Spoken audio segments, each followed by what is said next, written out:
क्या आपका भी स्नेक प्लांट पिछले कई महीनों से बिल्कुल भी ग्रो नहीं कर रहा है या न्यू लीव्स उसमें नहीं शो हो रही हैं या पॉट के नीचे से रूट्स जो हैं वो बाहर आने लग रहे हैं या फिर बारिश के मौसम से अचानक से पॉट के नीचे आपको स्नेल्स दिखाई देने लग रहे हैं। अगर इनमें से एक भी बात आपके प्लांट के साथ हो रही है तो इस वीडियो को बिल्कुल भी स्किप मत कीजिएगा, क्योंकि आज हम आपको दिखाने वाले हैं अपने इस सेंसेवेरिया फर्नवुड मिकाडो की एक ऐसी कंडीशन जिसे देखकर हम खुद भी हैरान हो गए थे। प्लांट इतना ज़्यादा रूट बाउंड हो चुका था कि पॉट के अंदर मिट्टी में ज़्यादा सिर्फ रूट्स थीं, और सबसे शॉकिंग बात कि इसके अंदर सारे स्नेल्स ने अपने घर बना लिए थे, छोटे छोटे बेबीज थे स्नेल्स के।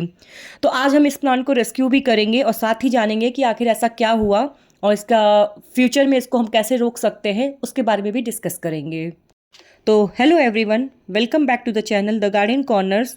अगर आप गार्डनिंग से प्यार करते हैं और चाहते हैं कि आपके प्लांट भी हेल्दी और ब्यूटीफुल रहें तो यह चैनल बिल्कुल आपके लिए है।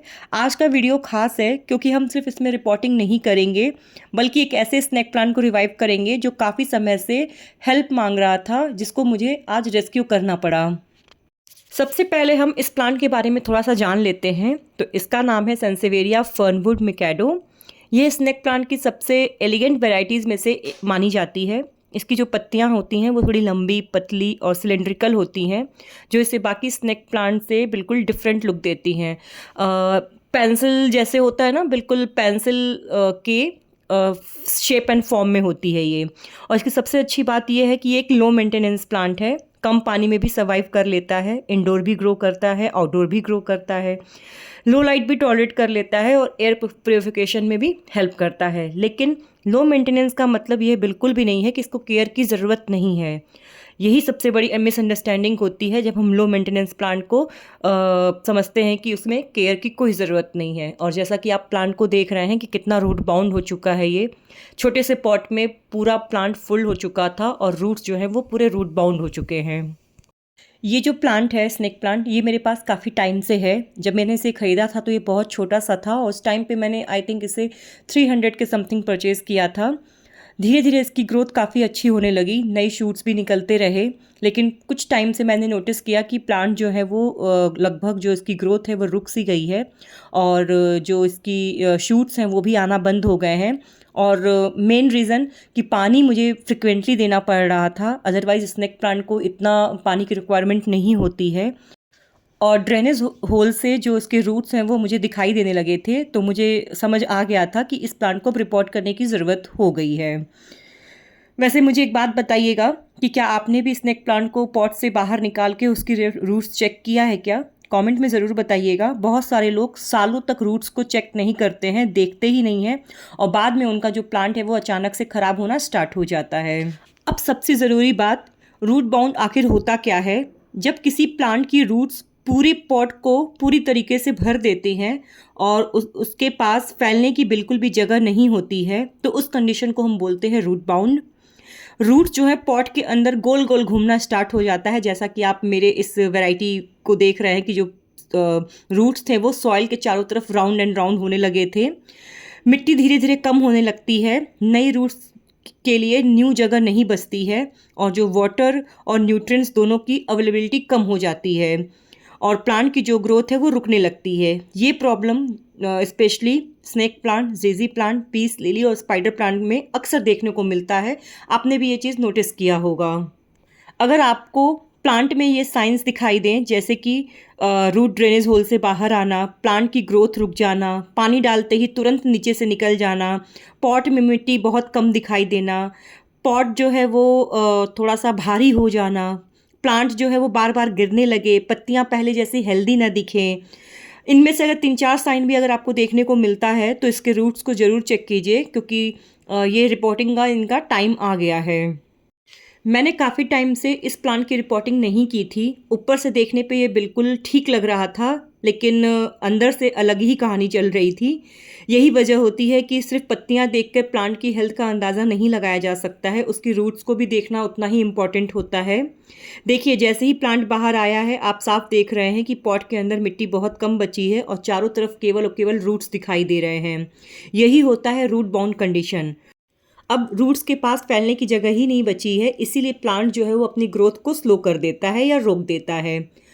अब यहाँ पे एक सरप्राइज़ ये है, जैसा कि मैंने आपको मेंशन किया है कि इसमें ना स्नेल्स ने घर बना लिया था। इतने सारे स्नेल्स इस जो रूट्स का जाल बना है उसमें फंसे हुए थे। बहुत लोगों को लगता है कि जो स्नेल्स होते हैं वो सिर्फ और सिर्फ गार्डन में होते हैं, लेकिन मॉनसून में अगर गमला या पॉट ज़्यादा देर तक गीला रहे और ऑर्गेनिक मैटर अगर ज़्यादा हो, हवा का सर्कुलेशन कम हो जाता है, तो ऐसे कंडीशन में जो स्नेल्स होते हैं वो पॉट्स में आसानी से छिप जाते हैं।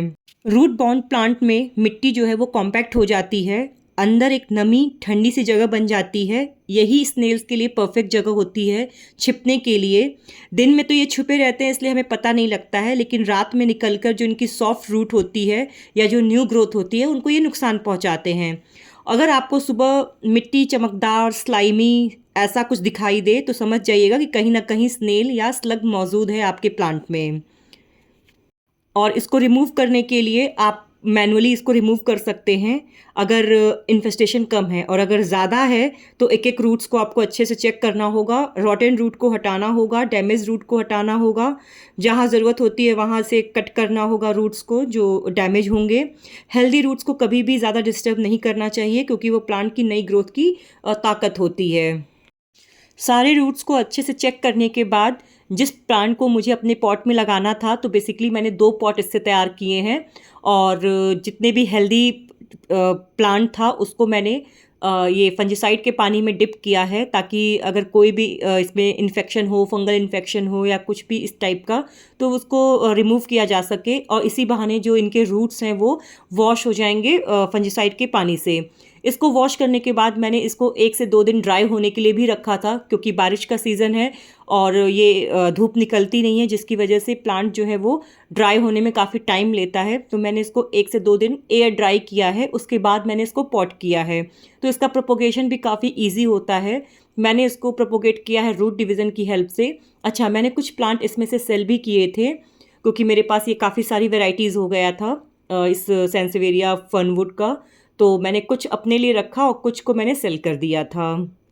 अब बात आती है कि क्या पॉट जो है वो काफ़ी बड़ा लेना चाहिए, तो ऐसा बिल्कुल भी नहीं है। स्नेक प्लांट को बहुत बड़े पॉट की ज़रूरत नहीं होती है। अगर आपने एकदम से बड़ा पॉट ले लिया तो एक्स्ट्रा मिट्टी लंबे समय तक गीली रहेगी और इसमें रूट रॉट का जो चांसेस है वो बढ़ जाता है। इसीलिए हमेशा जो एग्जिस्टिंग पॉट है, यानी कि पुराना पॉट है, उससे 1 से 2 इंच बड़ा पॉट चुनें। और ये चीज़ का ध्यान रखिए कि जो स्नेक प्लांट है वो थोड़ा सा रूट बाउंड होना पसंद करते हैं, ज़्यादा नहीं, थोड़ा सा। तो इसको हम रिपोर्ट करने के लिए जो सॉइल मीडिया तैयार किए हैं उसमें मैंने गार्डन सॉइल और सैंड की भी मात्रा लिया है। आपके पास अगर राइस हस्क है तो उसको भी यूज़ कर सकते हैं, ड्रेनेज प्रॉपर होता है। कंपोस्ट में मैंने वर्मी कंपोस्ट यूज़ किया है। चारकोल हम अपने स्नेक प्लांट और कैक्टस में ज़रूर ऐड करते हैं। थोड़ा सा नीम खली भी डाला है, और मैंने फंजीसाइड से ऑलरेडी इसको वॉश किया था, तो मैंने फंजीसाइड इस टाइम पे नहीं मिलाया है। तो जो मैंने टेराकोटा पॉट लिया था उससे थोड़ा सा बड़ा मैंने प्लास्टिक का पॉट लिया, क्योंकि मेरे पास इस टाइम पे टेराकोटा पॉट अवेलेबल नहीं था। ये जो सॉइल मीडिया मैंने तैयार किया है ये वेल ड्रेन सॉइल मीडिया है, जिसमें पानी जो है वो बिल्कुल भी रुकेगा नहीं और ड्रेनेज होल के रास्ते ये बाहर आ जाएगा। इस तरह से टिकरी लगाने से क्या होता है, जो सॉइल होता है वो होल से बाहर नहीं आता है, केवल और केवल पानी ही ड्रेन होता है। और अगर आपके एरिया में बारिश ज़्यादा होती है तो ड्रेनेज और भी बेहतर रखना चाहिए, ताकि प्लांट जो है आपका ख़राब ना हो। रिपोर्टिंग करने के लिए पॉट में मैंने सॉइल मीडिया जो प्रिपेयर किया था उसको फिल किया है, और उसके बाद इसमें प्लांट को बीच में सेट किया है। अच्छा, मैंने एक एक प्लांट सेट करके लगाया है और थोड़ी थोड़ी दूरी पे, ताकि जो ये न्यू शूट्स निकाले तो उनको भी ग्रो करने के लिए जगह मिल सके। तो मैंने इनमें से ऑलरेडी सेलेक्ट कर लिया था कि कौन से पॉट में मुझे कौन सा प्लांट लगाना है। तो इस तरह से मैंने 2 पॉट तैयार किए हैं अपने स्नेक प्लांट के। सॉइल को बहुत ज़्यादा दबाना नहीं है प्लांट को लगाने के बाद, क्योंकि रूट्स को भी थोड़ा सा एरेशन की ज़रूरत होती है, हवा चाहिए होता है। हल्का हल्का प्रेस कीजिए ताकि आपका जो प्लांट है वो स्टेबल हो जाए। अब बात करते हैं कि रिपोर्टिंग के बाद तुरंत पानी डालना चाहिए कि नहीं डालना चाहिए। अगर रिपोर्टिंग के दौरान रूट्स थोड़ी भी डैमेज हुई है तो तुरंत पानी देने से फंगल इन्फेक्शन का जो चांस है वो बहुत ज़्यादा तक बढ़ जाता है। तो ऐसे समय पे 2 से 3 रुकना बेहतर होता है, खास करके मानसून सीज़न में, जैसा कि इस समय मानसून चल रहा है और हर तरफ ही बारिश हो रही है। अगर रूट्स बिल्कुल भी डिस्टर्ब नहीं हुई हैं, मौसम गर्म है हल्का, तो हल्की वाटरिंग की जा सकती है। इसीलिए हमेशा कंडीशन को देख के डिसीजन लें। कोई एक रूल हर सिचुएशन पे लागू हो ऐसा ज़रूरी नहीं है। प्लान को सक्सेसफुली रिपोर्ट करने के बाद अब बात ये आती है कि इस प्लान की केयर कैसे करें। छोटी छोटी गलतियां हो जाती हैं आफ्टर केयर में, जिसकी वजह से जो आप रिपोर्टिंग किए रहते हैं अपने प्लान की, उनके ख़राब होने के चांसेस बढ़ जाते हैं।